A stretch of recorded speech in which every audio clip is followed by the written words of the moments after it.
Hi everybody, I'm Treveth, once again. So I didn't finish because I was using two mobiles, and the other mobile was needed. So let me just finish off very briefly with the very last letter and a little bit more of the scandal of the death of Tammy Wynette, in the voice again of Jimmy. So, what have we got? So things didn't improve either at Tammy Towers. So the whole family found the scene over at Wynette's former home rather unappetizing. As Shiva revealed, it was now a house full of Dallas cowboy cheerleader types running around with pina coladas and everybody in bathing suits. An appalled Nadler noted that even 62-year-old Richie was in a little spandex top and shorts, with his bandy little legs hanging out. We didn't want to be there, Shriver continued. It's Tammy's house. You walk in and there's all these bimbos you've never seen before in your life. Blondes bouncing along with big tits, drinks in their hand. I just couldn't deal with it. This was not my idea of how Tammy's house should end. We stopped seeing Richie because it was too weird.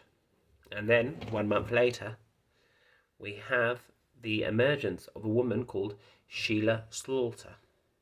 So, Sheila Slaughter was soon seen driving Tammy's Rolls Royce. Georgette would tell Star that Sheila would wear my mother's jewelry and her clothes. She found it all just completely, utterly disrespectful. And Tammy had been dead less than a month. Finalizing this very scandalous time, we'll have the last scandal within the book.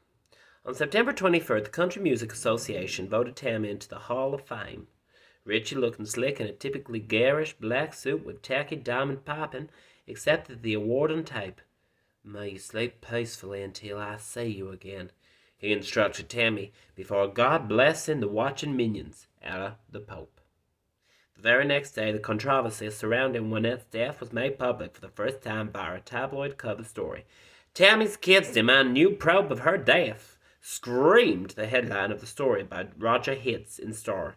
The daughters had hired private investigator Bobby Casper, who began to dig around in the police records as well as conduct a few interviews with some of Tammy's friends and employees, which have unfortunately not been made public. So thank you so much, Jimmy, for bringing a really rather distasteful tale of life and death and family greed into our bookshelves, as it were.